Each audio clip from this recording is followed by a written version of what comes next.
जो मेरा ना हुआ उसे मैं किसी और का भी नहीं होने दूंगी। उसने मुझे ठुकराया है, मैं उसके खानदान को तबाह कर दूंगी। वो जिसके आने का बेसब्री से इंतजार कर रहे हैं, मैं उस संतान को जन्म से पहले ही मार दूंगी। आखिर ये शेरनी किसके खिलाफ इतना जहर उगल रही थी और वह किसकी संतान को मारने की बात कर रही थी। गोरखपुर जंगल में वीरभान शेर का राज था। वीरभान उस जंगल में अपनी पत्नी रुमझुम शेरनी के साथ रहता था।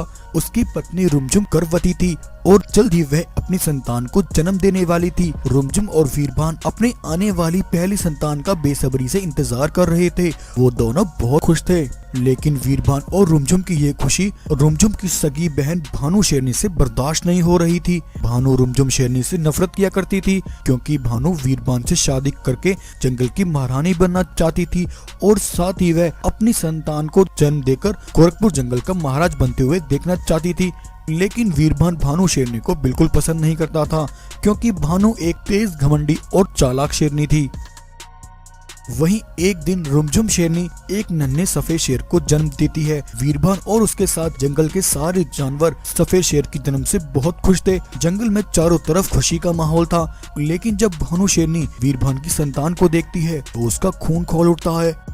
जो मेरा ना हुआ उसे मैं किसी और का भी नहीं होने दूंगी। उसने मुझे ठुकराया है, मैं उसके खानदान को तबाह कर दूंगी। ये कहकर भानु शेरनी जंगल से निकलती है और पास के जंगल में रहने वाले खूंखार राधे बाघ के पास आती है। राधे बाघ वो था जो पैसों और माल दौलत के लिए किसी का भी खून बहा सकता था। वो बड़ा बेरहम और जालिम था। आओ भानु शेरनी आओ, क्या हुआ आज अचानक से मेरी याद कैसे आ गई? राधे, मुझे तुम्हारी मदद की जरूरत है। तुम्हें मेरा एक काम करना है। हा। भानु, अगर तुम यहाँ आई हो तो तुम्हें ये भी पता होगा कि राधे बाघ बिना पैसे और माल दौलत के काम नहीं करता। पहले मुझे अपना काम बताओ और फिर मुझे उस काम के बदले क्या मिलेगा। राधे, तुम्हें गोरखपुर जंगल की राजा वीरभान की पत्नी रुमझुम शेरनी की हत्या करनी है। वो गर्भवती है, तुम्हें उसे और उसकी आने वाली संतान को जन्म से पहले ही मारना है। लेकिन भानु, वो तो तुम्हारी सगी बहन है, फिर तुम अपनी ही बहन को क्यों मारना चाहती हो? वो मेरी बहन नहीं हो सकती। उसने मुझसे मेरा हक छीना है। मैं उसे खत्म करके उसकी जगह वीरभान से शादी करके जंगल की रानी बनना चाहती हूँ और अपनी संतान को जन्म देकर गोरखपुर जंगल को अपनी संतान का होते हुए देखना चाहती हूँ। तुम रुमझुम शेरनी को खत्म कर दो। बदले में तुम्हें जितना सोना चाहिए मैं तुम्हें उतना सोना दूंगी। कल तक यह काम हो जाना चाहिए। भानु के वहाँ से जाते ही राधे बाघ जोर जोर से हंसने लगता है। हा। भानु, मैं इतना बेवकूफ नहीं हूँ कि हाथ में आने वाले इस मौके को ऐसे ही गवा दूं। जिस जंगल पर तुम राज करने का सपना देख रही हो वो जंगल मेरा है, उस पर सिर्फ मेरा कब्जा होगा। वहीं एक दिन जब वीरभान जंगल की नील नदी पर पानी पीने आया था, तभी अचानक राधे बाघ अपने सिपाहियों के साथ वहां पहुंचता है और अपने सिपाहियों के साथ पीछे से वीरभान पर हमला करता है और वीरभान को वहीं जान से मार डालता है। हो, मेरे रास्ते का एक कांटा मैंने हटा दिया है। अब बारी इसकी पत्नी रुमझुम की है। चलो सिपाहियों, वो रुमझुम जहाँ कहीं भी छिपी है उसे ढूंढ कर मार डालते हैं। राधे और उसके सिपाहियों की सारी बातें दूर खड़ी एक गाय सुन लेती है।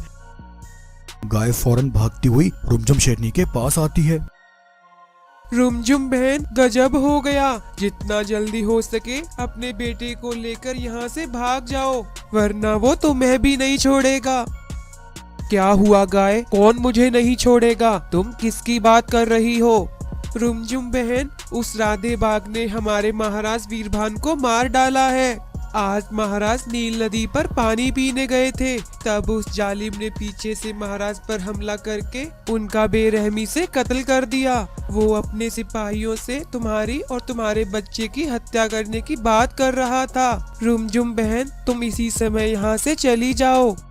ये सुनकर रुमझुम शेरनी के होश उड़ जाते हैं। रुमझुम भागती हुई एक पहाड़ी पर आ जाती है, लेकिन राधे के सिपाही उसका पीछा कर रहे थे। रुमझुम भागती हुई पहाड़ी से नीचे नदी में गिर जाती है। रुमझुम अपने बच्चे को पानी के ऊपर तैर रहे एक सूखे पेड़ से बांध देती है, लेकिन पानी का बहाव ज्यादा होने के कारण रुमझुम वहीं पानी में बह जाती है। वहीं एक बाघिन नदी में पानी पी रही थी। तभी उस बाघिन को नदी में एक नन्हा शेर का बच्चा सूखे पेड़ पर बहता हुआ दिखाई देता है। बाघिन जल्दी से जाकर उस नन्हे शेर को बाहर निकालती है। तभी उसकी नजर शेरनी पर पड़ती है। धन्य है तुम्हारी माँ, जिसने तुम्हें बचाने के लिए अपने प्राणों की परवाह तक नहीं की। बेटा, तुम परेशान मत हो, तुम अनाथ नहीं हो, अब से तुम मेरे साथ रहोगे।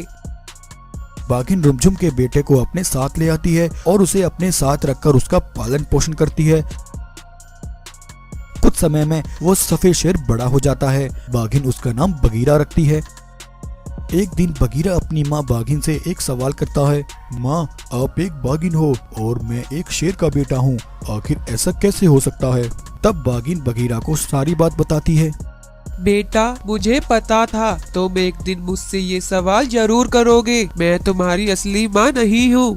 बाघिन बगीरा को उसे सारी बात बताती है।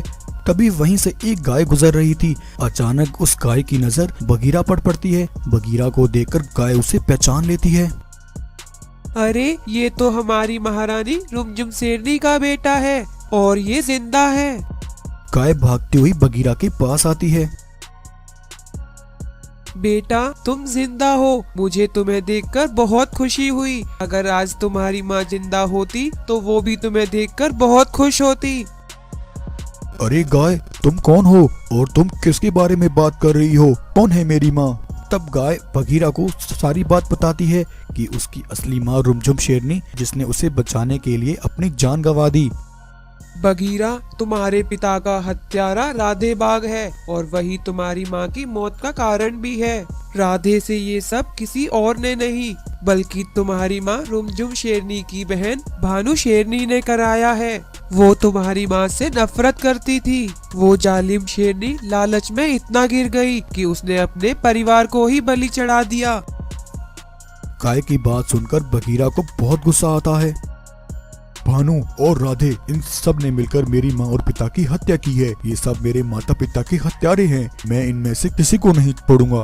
तब बगीरा फौरन भागता हुआ अपने जंगल भानु शेरनी के पास पहुंचता है और रुमझुम भानु के बहन, पास गजब जाकर उस हो पर गया। एक जोरदार जितना हमला करता जल्दी है। हो सके। भानु, अगर तुम खुद को जिंदा देखना चाहती हो तो बताओ मुझे, तुमने मेरी माँ के साथ ऐसा क्यों किया? तुमने अपने लालच के लिए मेरे माता पिता को मौत के घाट उतरवा दिया।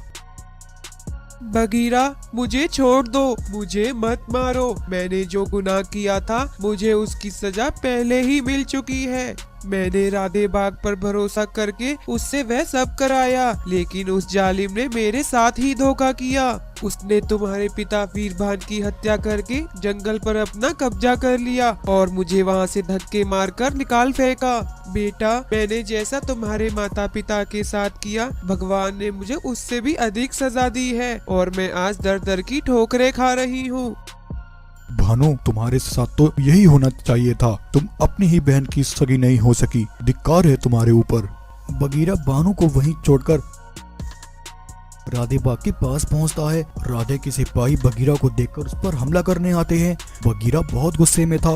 बगीरा राधे और उसके सिपाहियों पर हमला करके उन्हें एक एक करके मौत की नींद सुला देता है और फिर राधे पर हमला करके राधे बाग की जीवन लीला वही समाप्त कर देता है। और इस तरह आज बगीरा अपने माता पिता के हत्यारों से उनका बदला पूरा करता है।